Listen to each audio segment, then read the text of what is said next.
हरिओम।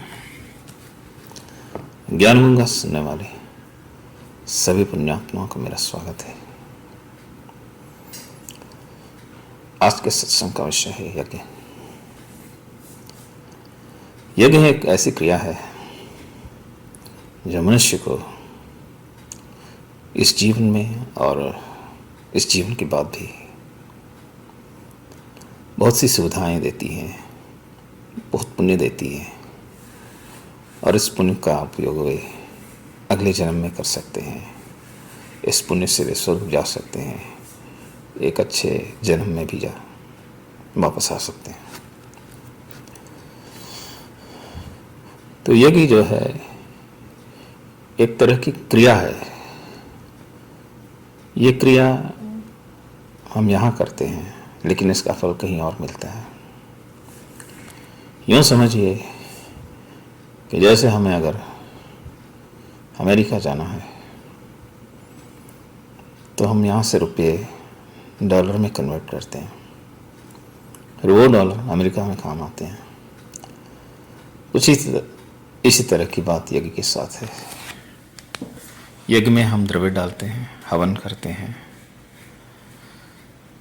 जो भी यज्ञ की क्रिया होती है हम करते हैं, लेकिन इसका फल हमें कहीं और मिलता है, वो बहुत गुना ज़्यादा। तो हमारे शास्त्रों में, हमारे वेदों में, हमारे धर्म ग्रंथों में यज्ञ की बहुत बड़ी महिमा है। हर इंसान को यज्ञ करना चाहिए। ये किसी जाति विशेष या वर्ण विशेष के लिए नहीं है। यज्ञ ऐसी चीज है जो हर आदमी अपने अपने तरीके से कर सकता है। ब्राह्मण हो, क्षत्रिय हो, वैश्य हो, शूद्र हो, कोई भी हो, यज्ञ सबके लिए कर्तव्य है, करना जरूरी है। तो ये यज्ञ जो है बहुत प्रकार के होते हैं। तो हम ज़्यादा विस्तार से जाएंगे तो बहुत बड़ा सत्संग हो जाएगा। हम संक्षेप से ही इसकी व्याख्या करेंगे, बहुत हल्के में।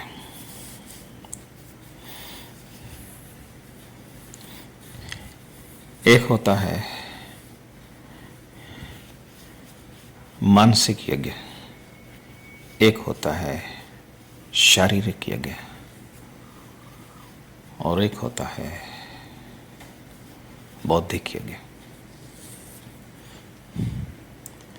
मन से, बुद्धि से, शरीर से जो यज्ञ किए जाते हैं, इसके अलग अलग प्रकार भी हैं।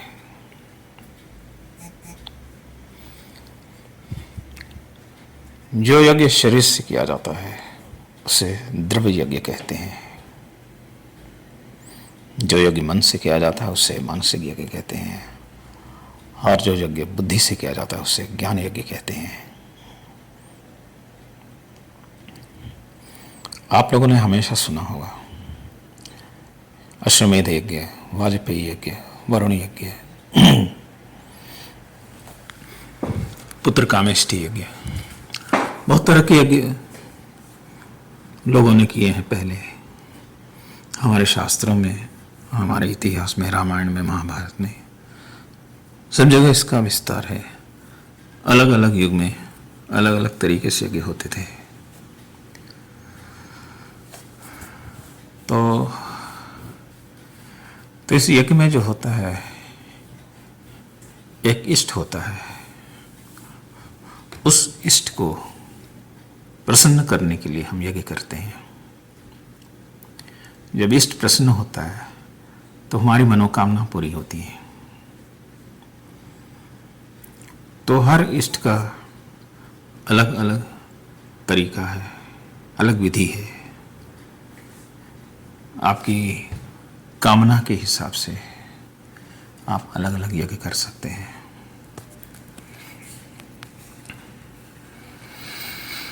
तो इसमें बहुत सी वैरायटीज हैं, बहुत सी प्रकार हैं यज्ञ में। अश्वमेध यज्ञ जो है, घोड़े को छोड़कर उसको सारी पृथ्वी की परिक्रमा किया जाता था। जो उसे रोक ले उसके साथ युद्ध किया जाता था। इस तरह से उस घोड़े को यज्ञ में वापस लाने तक जितने भी राजा होते थे उन सबको पराजित करना पड़ता था। ये अश्वमेध यज्ञ है। उसी तरह पुत्र कामेष्टि यज्ञ है। पुत्र प्राप्ति के लिए जैसे राजा दशरथ ने की थी, जिसके फलस्वरूप राम, लक्ष्मण, भरत और शत्रुघ्न पैदा हुए थे। ये पुत्र कामेष्टि यज्ञ था। 100 अश्वमेध यज्ञ करके इंद्र को अपनी पदवी मिलती है। 100 यज्ञ करने, अश्वमेध यज्ञ। 100 यज्ञ अश्वमेध यज्ञ पूरा करने के बाद ही इंद्र की पदवी मिलती है, जो देवताओं को राजा कहा जाता है। यज्ञ से ही संभव है। वृष्टि यज्ञ से होती है। भगवद गीता में भी कहा गया है, वृष्टि यज्ञ से होती है। अनाज फसल यज्ञ से होता है। और यज्ञ के द्वारा और भी बहुत सारी चीजें, स्वर्ग प्राप्ति के लिए लोग यज्ञ करते हैं। कुछ लोग धन प्राप्ति के लिए यज्ञ करते हैं। तो इन सब में कुछ है जो श्रेष्ठ है, जिसका भगवद गीता के आधार पर मैं कहना चाहूँगा।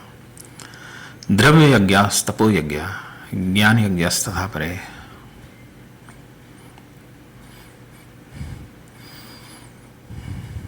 ज्ञानाग्नि यज्ञ कर्माणम तमाहम पंडितम बुधा। द्रव्य में यज्ञ की अपेक्षा ज्ञान में यज्ञ अत्यंत श्रेष्ठ है। तपो यज्ञ अत्यंत श्रेष्ठ है। द्रव्य में यज्ञ से तपो में यज्ञ, तपस्या के यज्ञ, तपस्या भी एक यज्ञ है। उससे बढ़कर है ज्ञान यज्ञ। ज्ञान के रास्ते चलना, ज्ञान पाना, वो सबसे बड़ा यज्ञ है। तो हैं तो ये बहुत सारे प्रकार के, ये युग के हिसाब से बदलते भी रहते हैं। हर युग में हर यज्ञ संभव नहीं होता। जब त्रेता युग था, सत्य युग था, तो उस समय कुछ अलग यज्ञ होते थे। त्रेता युग आया तो अलग यज्ञ हो गए।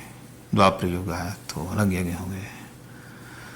कलयुग में एक यज्ञ है जो हर कोई कर सकता है और जिसका सबसे ज़्यादा श्रेष्ठ फल है। उसका नाम है जप यज्ञ। इसीलिए भगवत गीता में कहा है, जपानाम ये जप यज्ञों अस्मि, कि यज्ञ में जप यज्ञ मैं हूँ। जप यज्ञ का मतलब है कि भगवान के नाम का स्मरण, कीर्तन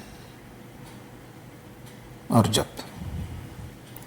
भगवान का नाम जप जो है इस युग में सबसे आसान साधन है और शीघ्र मुक्ति देने वाला है। दूसरे यज्ञ करने की विधि तो है, लेकिन उसकी कुछ नियम हैं जो इस युग में संभव नहीं है। यज्ञ के लिए जो है स्थान की शुद्धि होनी चाहिए, कर्ता की शुद्धि होनी चाहिए, द्रव्य की शुद्धि होनी चाहिए। ये तीनों की जब शुद्धि होती है तभी यज्ञ सफल होता है। तो कलयुग में जो है इन तीनों का होना बहुत मुश्किल है, क्योंकि स्थान मिलना मतलब पवित्र वातावरण मिलना बहुत मुश्किल है। आज का वातावरण बहुत दूषित है। कहीं ना कहीं कोई ना कोई विकार वातावरण में है। कर्ता के हिसाब से भी यज्ञ को पूरी तरह जानने वाला और यज्ञ को समझने वाला और उसके हिसाब से कराने वाला, ऐसे कर्ता भी मुश्किल है। द्रव्य का मतलब है जो यज्ञ में सामान का उपयोग होता है, और सामान भी बड़ी मुश्किल से मिलता है। प्योरिटी नाम की चीज़ नहीं रही है, हर जगह मिलावट है। तो ऐसी परिस्थिति में यज्ञ का करना बहुत मुश्किल है। क्योंकि यज्ञ के अगर हम गलत तरीके से यज्ञ करते हैं तो हमारा इष्ट भी नाराज हो जाता है, उसके विपरीत फल मिलता है। यज्ञ में आप किसी देवता का आवाहन करते हैं तो जाहिर सी बात है उस देवता का आवाहन करेंगे तो उसके हिसाब से सारे उपचार होने चाहिए। अगर आप उपचार नहीं करते हैं तो देवता रुष्ट हो जाते हैं और चले जाते हैं, फिर वो आपको वो फल तो देते नहीं, उल्टा विपरीत फल मिलता है उनका अनादर करने का। इस बात को ध्यान में रखना चाहिए। तपस्या भी यज्ञ है। लोग तपस्या करते हैं। तपस्या का मतलब वो नहीं जो जंगल में बैठकर करते हैं। तपस्या बहुत तरह से की जाती है। दान देना एक तप है, अहिंसा एक तप है, सत्य बोलना एक तप है, छल कपट से बच के रहना तप है, ब्रह्मचर्य एक तप है, दूसरों को प्रसन्न रखना और खुद प्रसन्न रहना ये भी एक तप है, किसी की मदद करना ये भी एक तप है। तो बहुत सारे तप हैं, जिसकी जैसी हैसियत होती है उसके हिसाब से वो लोग तप करते रहते हैं। तो तप यज्ञ है। द्रव्य यज्ञास तपो यज्ञ। ज्ञान यज्ञ का मतलब है हम सत्संग सुनते हैं, सत्संग में ज्ञान की बातें सुनते हैं, उस ज्ञान की बातों को हम दिल में लेते हैं, फिर दिल से हम दिमाग में बिठाते हैं, फिर उसका चिंतन करते हैं। उस चिंतन करते करते उस ज्ञान के द्वारा हमारे मन में और बुद्धि में जो विकार हैं उनको दूर करते हैं, हमारे मन की और बुद्धि की शुद्धि करते हैं। इस तरह से जब हमारा अंतःकरण शुद्ध होता है तब वो ज्ञान हमारे अंदर पचता है, फिर उस ज्ञान की फल प्राप्ति में हमें मोक्ष भी मिल जाता है।